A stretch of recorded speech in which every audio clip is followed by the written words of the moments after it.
तो परमेश्वर कह रहे हैं कि मेरी शरीर की माताजी ने जब शरीर छोड़ा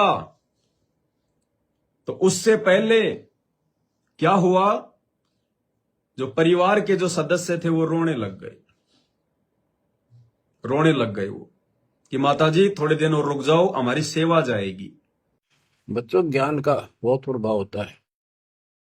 मेरी माताजी शरीर की वो वृद्ध हो गई थी और जब अंतिम सांस आए, उनका समय आया तो रोने लगी। वह सिस्टर थी, बोला माँ और रुक जा थोड़े दिन, हमारी सेवा जाएगी। मैं बोली बेबे मन जान दो, गुरु जी आओगे और सेवा तुम और कर लियो, मैं तब जाऊंगी। वो रोने लगी, बोला बावड़ी हो तुम, जो सतलोक जाना है ये तो खुश होना चाहिए तुमने ना, नो ना करो। नो कहती कहती शरीर छोड़ दी। भाई और बहनों, अब ये कितना बड़ा संकेत कर दिया परमात्मा ने यहां पर, सतगुरु रामपाल जी भगवान ने। क्योंकि भाई और बहनों, यदि काल का जो जीव होता है, जो काल प्रेरित जीव होते हैं, उनको यदि डायरेक्ट यदि परमात्मा कुछ कह दे,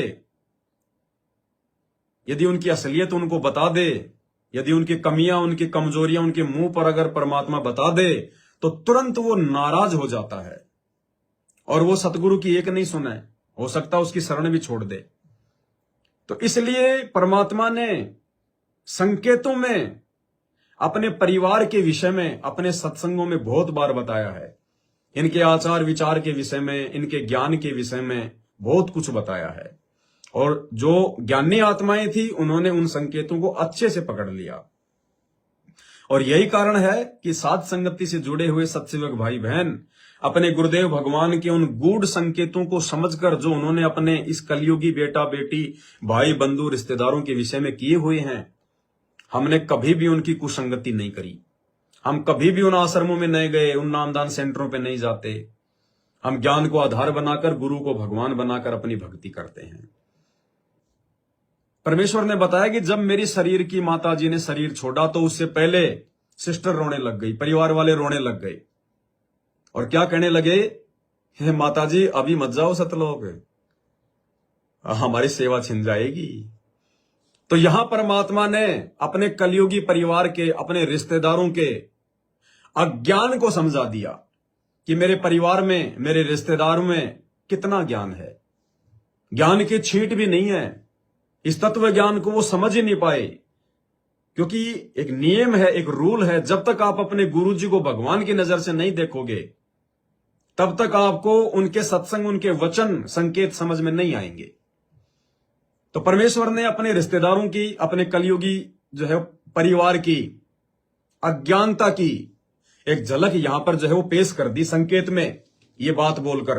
अन्यथा क्या जरूरत थी गुरु जी को ये बात बोलने की। लेकिन आप और हमारे लिए परमात्मा ने एक संकेत कर दिया कि बच्चों, इनको ज्ञान नहीं है, ये तो खाली देखा देखी में लग रहे हैं, भेड़ चाल में चल रहे हैं। आश्रम में भक्तों के दान का पैसा आने लग गया। अब गुरु जी थोड़े कोई काउंटिंग करेंगे दान पेटी खोल के। ये ही उनके परिवार वाले, उनके रिश्तेदार, ये थे वहां पे कैशियर। तो ये तो माया को देखकर जुड़े हैं, ये ज्ञान को देखकर नहीं जुड़े, भगवान को देखकर नहीं जुड़े, अपने आत्म कल्याण के लिए नहीं जुड़े, ये केवल माया के लिए जुड़े। अरे भाई और बहनों, अगर कोई आत्मा अगर सतलोक जा रही है तो रोने की आवश्यकता है क्या? खुशी मनानी चाहिए, सौ शुक्र मनाना चाहिए और उस आत्मा को यह कहना चाहिए कि भाई बहुत बढ़िया, भाई दया हो गई परमपिता परमात्मा की, हे भगवान हमारा भी परमात्मा जो बल्कि जल्दी नंबर आवे। और उस आत्मा को हिम्मत देनी चाहिए। जो आत्मा सतलोक जा रही है, जिसका नंबर आ गया, जो शरीर छोड़ रही है, जिसने नाम उपदेश ले रखा है जो है वो पूर्ण सतगुरु से, जब उसके शरीर छोड़ने का समय आए तो परमात्मा ने एक सत्संग में कहा कि बाकी जो परिवार वाले हैं उनको चाहिए कि वो उसकी हिम्मत बढ़ाएं, उसको हिम्मत दें कि भाई बहुत अच्छा, भाई तू तो बड़ा सौभाग्यशाली, भाई तेरे ऊपर तो गुरु जी की बहुत बड़ी मेहर हो गई। अरे भाई तेरी जगह तो मेरा नंबर आ जाना चाहिए था। ये परमात्मा इस काल के लोग से, और ये आत्मा जा रही है, खुशी मनानी चाहिए कि भाई चिंता मत करना बिल्कुल भी, मन में कोई ऊंची नीची भावना मत लेके आना, कोई शंका मत कर लेना। जो सुमरण गुरुजी ने दे रखा है निरंतर उसका जाप करता रहे, परमात्मा में सुरती लगा, अपने सतलोक में सुरती लगा। यहां तो तूने देख ही लिया इस काल के लोक में क्या है और क्या नहीं है। भाई तेरा तो सौभाग्य, तेरा नंबर आ गया तेरा सतलोक जाने का। और पीछे से चिंता मत करना अपने बेटा बेटी की, अपने पोता पोती की। जब भगवान ने तेरे को कोई संकट नहीं आने दिया, तेरे पे कोई आंच नहीं आने दी, तो परमात्मा के बाकी जो बच्चे हैं छोटे छोटे, तेरे पोता पोती, तेरे बेटा बेटी, वो तो बचपन से भक्ति पे लग गए थे, उनको तो परमात्मा अपनी पलकों पे रखेगा। अरे बार बार गुरुजी अपने सत्संगों में नहीं कहते क्या कि बच्चों जब अपना शरीर छोड़ो, निसंक होकर छोड़ो, निसंशय होकर छोड़ना। पीछे से अपने बच्चों की, अपने पोता पोती की कोई टेंशन मत कर लेना। परमात्मा उनको अपने हाथों पे रखेगा, उनको अपनी पलकों पे रखेगा, वो तो मालिक की विशेष आत्मा है। तो इस प्रकार से हमने तो उनकी हिम्मत बंधानी चाहिए कि भाई चलो पीछे पीछे हम भी आए, हम क्या करेंगे इस गंदे लोक में, और हम कितने दिन जिएंगे। हमारा भी साल 2 साल बाद 6 महीने बाद में हमारा भी आए नंबर, वहीं खेलेंगे कूदेंगे, वहीं खाएंगे पिएंगे, ऐश करेंगे, मनोरंजन करेंगे। बहुत अच्छा भाई, दया हो गई परमात्मा की तेरे ऊपर। इस प्रकार से हमने उस परिवार के सदस्य की हिम्मत बंधानी है। सतगुरु रामपाल जी भगवान के अज्ञानी कलयुगी परिवार और रिश्तेदारों की तरह रोना नहीं है, जो गुरुजी संकेत कर रहे हैं सत्संग में। रोने लग गए। अरे एक आत्मा का तो सतलोक जाने का नंबर आ रहा है? इतने साल भगवान ने ज्ञान दिया, क्यों दिया, किस लिए दिया? बार बार परमात्मा कहते हैं कि जिस मरने से जग डरे और मेरे मन आनंद, कद मरूं कद पाऊं पूर्ण परमानंद। और तुम उस बेचारी की टांग खींच रहे हो, तुम रो रहे हो, अरे तुम्हें दुख हो रहा है। अरे आत्मा का तो मोक्ष हो रहा है और गुरुजी के परिवार को दुख हो रहा है कि ये क्यों जा रही है सतलोक, इसका क्यों मोक्ष हो रहा है। इतनी बड़ी मूर्खता, इतना बड़ा अज्ञान, उसकी टांग खींच रहे हैं, उसको कमजोर कर रहे हैं, पीछे से रोके आंसू निकाल के। ये काल का षड्यंत्र है, ये काल का भयंकर जाल है, उस आत्मा को यहीं पे फंसाए रखने के लिए, मोह ममता में जकड़े रखने के लिए। बताओ, वो तो सतलोक जा रही है जिसके लिए हम भक्ति कर रहे हैं। अरे एक बात बताओ, कोई बच्चा जो है वो कोचिंग कर रहा है, माँ बाप उसके ऊपर पैसा जो है बल्कि खर्च कर रहे हैं लाखों रुपया, और बच्चा जो है कोचिंग क्यों कर रहा है? नौकरी के लिए, आईएएस बनने के लिए, बड़ा अधिकारी बनने के लिए। और कोचिंग करते करते एक दिन उस कोचिंग की जो क्लास है वहां पे उसका ज्वाइनिंग लेटर आ जाता है, और टीचर कहता कि भैया ये फलाना जो व्यक्ति है इसका तो आईएएस अधिकारी में नंबर आ गया। अब बाकी जो स्टूडेंट हैं उनको रोना चाहिए या फिर उनको बल्कि खुशी मनानी चाहिए? बाकी लोगों को रोना चाहिए क्या कि ये भगवान इसका क्यों नंबर आ गया है, क्यों नंबर आ गया, ये तो आईएएस अधिकारी बन गया है, हमारा कुछ हुआ ही नहीं है, तू मत जा, तू यहीं रहे हमारे साथ में, हंसी मजाक यूं ही करते रहेंगे, खेलते रहेंगे। कोई मूर्ख होगा जो ये कहेगा। बल्कि लोग तो खुशी मनाएंगे, जिसकी ज्वाइनिंग हो गई वो लड्डू बांटता है, वो लड्डू सब लोग उसको उठाते हैं ऊपर, उसको हवा में उछालेंगे कि भैया बहुत अच्छा, अरे वाह भाई वाह, बहुत अच्छा भाई, तेरा तो नंबर आ गया भाई, तो अधिकारी बन गया, तेरी तो नौकरी पक्की हो गई। बाकी लोगों को भी जो है वो खुशी होनी चाहिए। अब बताओ यहां पे, अब भक्ति हम किस लिए कर रहे हैं? वो कोचिंग किस लिए कर रहा था? नौकरी के लिए। और नौकरी मिले तो फिर रोना चाहिए क्या? बाकी लोगों को खुशी मनानी चाहिए। तो हम भक्ति कर रहे मोक्ष के लिए, सतलोक प्राप्ति के लिए, और सतलोक जाने का जब नंबर आ गया तो हम रो रहे हैं कि क्यों जा रही है सतलोक, क्यों जा रही है सतलोक, हमारी सेवा छिन गई। अरे सेवा, जीव की सेवा करोगे क्या?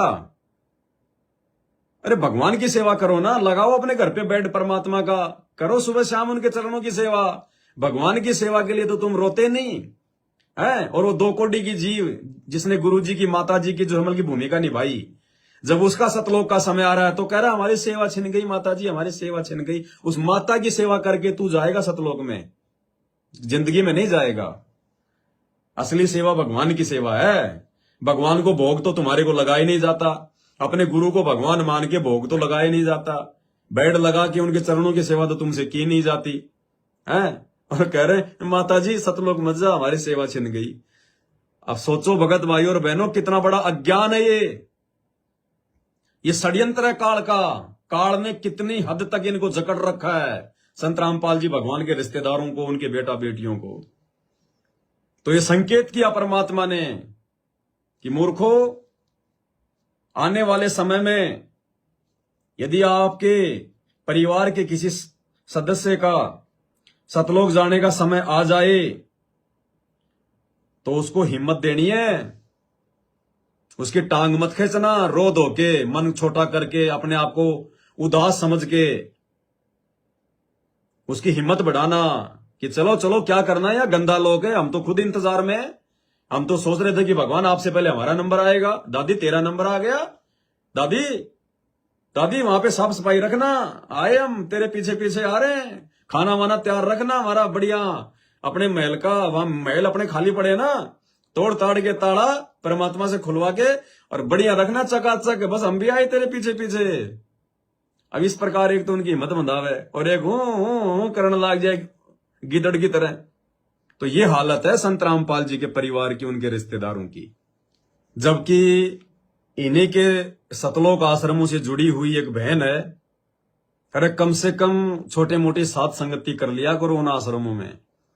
क्यों ये भक्तों का लाखों करोड़ों रुपया तुमने पत्थरों में बर्बाद कर दिया, जब तुम इनमें कोई ज्ञान चर्चा ही नहीं करते हो बैठ के, कोई साध संगति नहीं होती इन आश्रमों में, केवल ज्योति पाठ के नाम पे धंधा हो रहा है। क्यों भक्तों का पैसा बर्बाद किया है? क्यों भक्तों को, बेचारों को मजदूर बना के उनका समय तुमने जो है बर्बाद करवा दिया? अरे कोई आदमी हॉस्पिटल बनावे और हॉस्पिटल में इलाज हो ही नहीं, तो काहे के हॉस्पिटल है? वो तो पैसा बर्बाद कर दिया वो बिल्डिंग बनाने में। तो आश्रम का मतलब होता है 24 घंटे परमात्मा की चर्चा, ज्ञान चर्चा, मालिक की महिमा, उनका गुणगान, सत्संग, साध संगति। और तुम शेर, जब महीने 2 महीने में कोई आता है, कोई तुम्हारा वो धंधे वाला दिन, कबीर प्रकट दिवस आ गया, गरीबदास जी का बोध दिवस आ गया, संत रामपाल जी का बोध दिवस आ गया, कबीर जी का निर्वाण दिवस आ गया, दिव्य धर्म यज्ञ दिवस आ गया, संत रामपाल जी का अवतरण दिवस आ गया। महीने 2 महीने में एक बार तुम उन आश्रमों में प्रोग्राम करते हो और भक्तों को देते हो तुम लालच, लड्डू जलेबी, लड्डू जलेबी, लड्डू जलेबी। 10 तो हो जाएंगे, इतने मत खिलाओ इन भक्तों को। लड्डू जलेबी का दे के लालच, और ज्योति पाठ, ज्योति पाठ, ज्योति पाठ। अरे आश्रम का मतलब होता है रोजाना सुबह शाम 2-2, 3-3 घंटे वहां पे जो है बल्कि सत्संग होनी चाहिए। और कभी भी भगत आ जाओ, कोई रोक टोक नहीं होनी चाहिए, निशन से आना चाहिए भगत को। और तुम्हारे आश्रमों में भगत आने से बेचारे जो है डरते हैं कि कहीं मैं आश्रम में चला जाऊं, मेरे को भोजन मिले नहीं मिले, मेरे को वहां पे डांट खाने को मिलेगी कि तू क्यों आ गया, हमने तेरे को जो है कब बुलाया था, अभी तो दिव्य धर्म यज्ञ दिवस में 20 दिन बाकी है। वो आश्रम है, वो धनाना धाम नहीं, वो धंधा धाम है, धंधा धाम। अगर तुम इन आश्रमों में बैठ के ज्ञान चर्चा यदि तुम करते और गुरु जी के परिवार को, उनके रिश्तेदारों को बीच में बैठाते, तो कुछ तो वो तुम्हें समझाते, कुछ तुम उनको समझाते, जैसा भी भाई तुमको ज्ञान है। और ये बहन तुम्हारे आश्रमों से जुड़ी हुई है, क्योंकि साथ संगति से तो ये बहन हो ही नहीं सकती। ये बहन है एक जिसने माथे पे सिंदूर लगा रखा है, बिंदी लगा रखी है, हाथों में चूड़ियां पहन रखी हैं। तो ये साथ संगत वाले तो पाखंड करते ही नहीं, आडंबर करते ही नहीं, फालतू के गहने सोने चांदी की आर्टिफिशियल ये पहनते नहीं। तो साथ संगति की तो ये है नहीं, तुम्हारे आश्रमों से जुड़ी हुई है, फिर भी बेचारी ज्ञान दे रही है। फिर भी ये ज्ञान दे रही है कि जब किसी व्यक्ति का सतलोक जाने का समय आ जाए तो बाकी उसके परिवार के जो सदस्य हैं उनको क्या करना चाहिए। अरे कम से कम बेचारी की इसकी बात तो मान लो, क्या कह रही है। सच्चा है, परमात्मा की वाणी है जी। भक्त मरे क्या रोइए जो अपने घर को जाए, भक्त मरे क्या रोइए जो अपने घर को जाए, रोइए संकट बह पूरे हाथों हाथ बिकाए। इसका भावार्थ है जी कि जिसने अपने कल्याण रूपी अपनासी घर को प्राप्त कर लिया है, ऐसे संत भक्त के शरीर छोड़ने पे हम क्यों रोए। रोइए अभक्त अज्ञानियों के लिए जो मरने के बाद 84 लाख योनियों को बाजार में बिकने के लिए जा रहे हैं। सच्चा है, सत साई बहन जी, सत साई। थोड़ा सा आश्रमों में जाके बातें समझा दिया करो बहन जी, बेचारों को उधर ज्ञान का जो है अकाल पड़ा हुआ है। कभी आश्रम में जाओ तब बैठ के चर्चा किया करो, समझाया करो उनको ये बातें। ये गुरुजी का विशेष ऑडियो नंबर 36 तो आपने भी सुना होगा बहन जी। तो आपने इस पॉइंट को उठा के और कम से कम वहां आश्रमों में बैठ के आपने उनको समझाना चाहिए था कि भाई गुरुजी तो क्या बोल रहे हैं और गुरुजी के परिवार वाले देखो क्या कर रहे हैं। समझाना चाहिए आपने बहन उनको।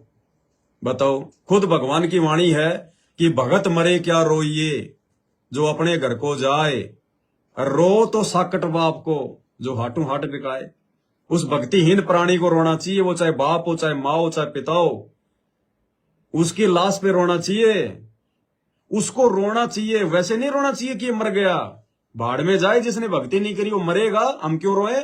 पूरी जिंदगी बीत गई समझाते समझाते कि भगवान धरती पे आया हुआ है, संत रामपाल जी परमात्मा है, नाम दीक्षा ले ले, अंत में रोएगा, नरक में जाएगा।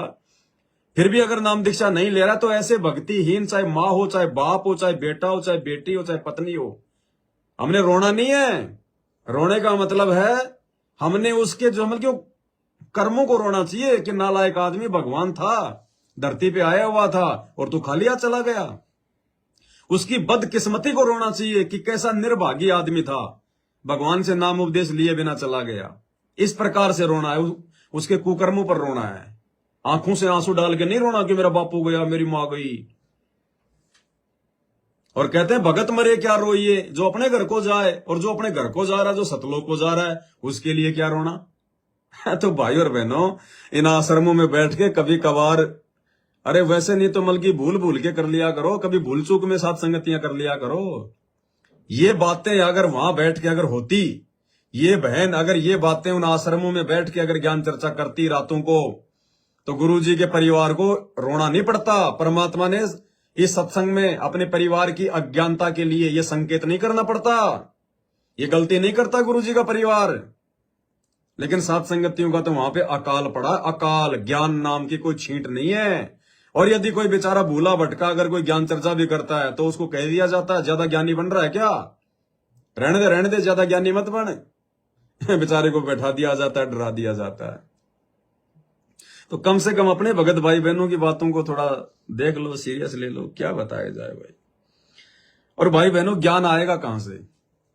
सेवादार इन आश्रमों में ज्ञान चर्चा नहीं कर सकते, साथ संगति नहीं कर सकते। क्यों नहीं कर सकते? क्योंकि ज्ञान चर्चा करेगा कोई भगत, ज्ञान चर्चा करेगा कोई परमात्मा का सेवक। लेकिन ये लोग सेवक नहीं है। ये जो सेवादार के नाम पे जो इन आश्रमों में जो रह रहे हैं, 10, 20, 50 भगत जो परमानेंट रह रहे हैं, भाई और बहनों, ये सेवादार नहीं है, ये नौकर हैं। ये मजदूरी कर रहे हैं, सेवा नहीं कर रहे। देखो, परमात्मा ने सारे संकेत कर दिए। मालिक ने संकेती संकेत में इन आश्रमों की हकीकत भी बता दी कि तुम जिनको बहुत बड़े सेवादार समझ रहे हो ना, कि वो तो आश्रम में परमानेंट सेवा करता है, वो तो हर सत्संग में बाथरूम की सेवा करता है, जूता घर में सेवा करता है, वो तो भंडारी है परमानेंट, वो दरी वगैरह बिछाता है। भाई और बहनों, ये सेवक नहीं है, ये सेवादार नहीं है। परमात्मा ने इसी 36 नंबर के सत्संग में स्पष्ट कह दिया, ये तो सैलरी पे रह रहे हैं, ये तो तनख्वाह पे रहते हैं। और जो व्यक्ति भगत होकर सेवा के नाम पर जो मजदूरी ले रहा है, जो सैलरी ले रहा है, 20-25 हजार रुपए महीना ले रहा है और सेवा भी कर रहा है, वो सेवक नहीं है भाई और बहनों, वो मजदूर है, वो मजदूरी कर रहा है, वो व्यापार कर रहा है।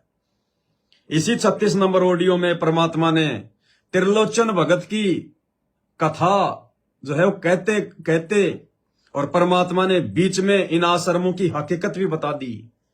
इन सेवादार समझे जाने वाले इन मजदूरों की हकीकत भी बता दी। अरे अगर पैसे लेके सेवा कर रहे हो तुम आश्रम में, तुम काहे के भगत हो, तुम काहे के सेवादार हो। इससे अच्छा तो कहीं जाके अपनी मजदूरी कर लो। ये मजदूरी कर रहे हैं भाई और बहनों, ये धंधा कर रहे हैं, बिजनेस कर रहे हैं। 10-15 हजार, 20-25 हजार रुपए मिलते हैं इन लोगों को। और कौन से लोगों को? वास्तव में जो भगत बेचारे इन आश्रमों में जो फ्री में जो सेवा करना चाहते हैं, जो उन आश्रमों में रहना चाहते हैं, वहां पे सेवा करना चाहते हैं, जिनके ऊपर उनके परिवार की कोई जिम्मेदारी नहीं है, उनके बच्चे बड़े बड़े हो चुके हैं, वो भगत जो मुफ्त में उन आश्रमों में रहना चाहते हैं, वहां पे सेवा करना चाहते हैं, ऐसे लोगों को ये सेवा नहीं देते। ये लोग आश्रमों में केवल उन्हीं लोगों को सेवा देते हैं जो इनके रिश्तेदार होते हैं, जो इनके विशेष जानकार होते हैं, जो इनके खास होते हैं। उन्हीं भक्तों को आश्रम में ये सेवा देते हैं और साथ में 20-25 हजार रुपए देते हैं। आम भक्तों को ये सेवा में नहीं रखते, जिनके भाव हैं सेवा करने के उनको नहीं रखते। जो मुफ्त में सेवा करना चाहते हैं उनको ये सेवादार के नाम पे आश्रमों में उनको नहीं रखते। केवल अपने रिश्तेदारों को, अपने यार दोस्तों को, अपने जानकारों को, और हर महीने 20-25 हजार रुपए, ये धंधा हो रहा है सारा। परमात्मा ने इस ऑडियो में जिक्र कर दिया, इनकी पोल खोल दी। शब्द सैन सतगुरु की पहचान है, पावे अटल सुहाग रे। ये सामान्य सत्संग नहीं है परमात्मा के जो इशार से आ रहे हैं, ये कैप्सूल है, कैप्सूल। इनके अंदर परमात्मा ने बहुत सारी बातें छुपा रखी हैं, बहुत सारी गहरे गहरे राज छुपा रखे हैं। तो इस 2 मिनट के त्रिलोचन जो भगत है, उसकी इस कथा के माध्यम से परमात्मा ने यह संकेत कर दिया कि बच्चों, इन आश्रमों में जो ये सेवा के नाम पर जो रह रहे हैं ना, जो अपना पेट पाल रहे हैं मस्टंडे, ये सेवादार नहीं है, ये तो धंधे वाले हैं, धंधे वाले। ये मजदूरी कर रहे हैं, ये तो बढ़िया 20-25-30 हजार रुपए महीने का ले रहे हैं। ये काई की सेवा कर रहे हैं। ये सुनो क्या कह रहे हैं परमात्मा। जैसे एक त्रिलोचन नाम का भगत था, उसका जो सेवादार था वो घर चला गया। उसी दिन शाम को भगत पर दस्त लग गई। वो चलने लगा जब पर दस्त लग गई। वो कहने लगा, गुरुदेव मैं नहीं जाता हूँ, आपको तकलीफ ज्यादा होगी। गुरु जी बोले, भाई जा, कई तरह हुई तेरे गलत है, हो जाएगा ठीक, छोटे मोटे दस्त हो जाते हैं। वो तो चला गया और वो त्रिलोचन भक्त ज्यादा कष्ट हो गया, उठा भी नहीं जा, टट्टी भी वहीं आसपास करने लगे। परमात्मा उसी टाइम आगे उस भक्त का रूप बना के उसकी टट्टी ठावे, उसके कपड़े धोए। 1 महीना में सेवक आया, 1 महीना जाता हूँ उसकी सेवा करते रहे। वो भगत आया, घर से सारा सामान लिया, तो थोड़ा बहुत गुरुदेव के लिए खाने पीने का बनवा आकर उसकी माँ पे लिया और आकर धर दिए गुरु जी के चरणों में। और लगा गठड़ी खोल कर बतान, महाराज जी ये मेरी माँ ने ये दिया है, ये दिया। वो सेवक सैलरी पर था। भक्त क्या कह रहे हैं परमात्मा, वो त्रिलोचन भगत के पास में जो सेवक रहा करता था वो सैलरी पर था। भाई और बहनों, ये कथा परमात्मा ने हमें सैकड़ों बार बताई है, लेकिन कभी भी परमात्मा ने ये जिक्र नहीं किया कि वो भगत वहां पे वो जो है मतलब वो सैलरी पे रहा करता था। लेकिन अब परमात्मा ने इन फर्जी सतलोक आश्रमों में जो सेवा के नाम पर जो ये सेवादार रह रहे हैं, जो ये मेवादार हैं, मेवा खा रहे हैं सेवा के नाम पर, इनकी हकीकत परमात्मा ने संगत को बतानी है। इसलिए परमात्मा ने आज ये पहली बार जिक्र किया है इस बात का कि वो सैलरी पे रहा करता था। और ये सैलरी का जिक्र करके परमात्मा ने फिर इन आश्रमों के बारे में बता दिया आगे कि आजकल हमारे जो हैं, हम भी आजकल ऐसे ही रखते हैं। ध्यान से सुनना। लगा गठड़ी खोल कर बतान, महाराज जी ये मेरी माँ ने ये दिया है, ये दिया। वो सेवक सैलरी पर था। सैलरी पर भक्तों ने वो पैसे इकट्ठे करके उसको दिया करते, भगत भी था। अब सुनो, जैसे आजकल हम अपने बच्चों को ऐसे ही कर रहे। क्या करें गुरुजी, जैसे हम आजकल अपने बच्चों को ऐसे ही कर रहे हैं। कहां कर रहे हैं? इन आश्रमों में कर रहे हैं। और वो जेल में थोड़ी मिल रही है कोई सैलरी। ये सैलरी का जिक्र करके परमात्मा ने इन आश्रमों में सेवादार के नाम पर जो अपना पेट पाल रहे हैं ना, ये 20-25 हजार रुपए महीने का ले रहे हैं। और आम भगत सोचता कि बहुत बड़ा सेवादार है, भगत जी सेवा कर रहा है। अरे वो तो मजदूरी कर रहा है, वो तो धंधा कर रहा है, वो कहीं की सेवा कर रहा है। वो भगवान की सेवा जो है पैसे लेके की जाती है क्या? ये स्पष्ट कर दिया गुरुदेव ने कि जैसे आजकल हम अपने बच्चों को ऐसे ही कर रहे हैं इन आश्रमों में। दो और सुन लो एक बार दोबारा। ये दिया है, ये दिया। वो सेवक सैलरी पर था। भक्तों ने वो पैसे इकट्ठे करके उसको दिया करते, भगत भी था। अब सुनो, जैसे आजकल हम अपने बच्चों को ऐसे ही कर रहे। और कहने लगा ये आपके लिए कपड़े भेजे हैं मेरी माँ ने, ये खाने का बनाया सूखा हलवा। अब बताओ भाई और बहनों, ये सामान्य सत्संग है क्या? ये गुरुजी ने सबकी पोल पट्टी खोल रखी है इन सत्संगों में। ये हमें लग रहा है सुनने में कि सामान्य सत्संग है। सारी बातें खोल दी गुरुजी ने, इन आश्रमों की, अपने परिवार की, इनके अज्ञान की। सत्सेवकों का विश्वास कितना दृढ़ है, सत्सेवकों के साथ परमात्मा है, सारी बातें बताते हैं गुरुजी, लेकिन संकेतों में। इसलिए कहते हैं शब्द सैन सतगुरु की पहचान है, पावे अटल सुहाग रे। सामान्य सत्संग नहीं है भाई और बहनों।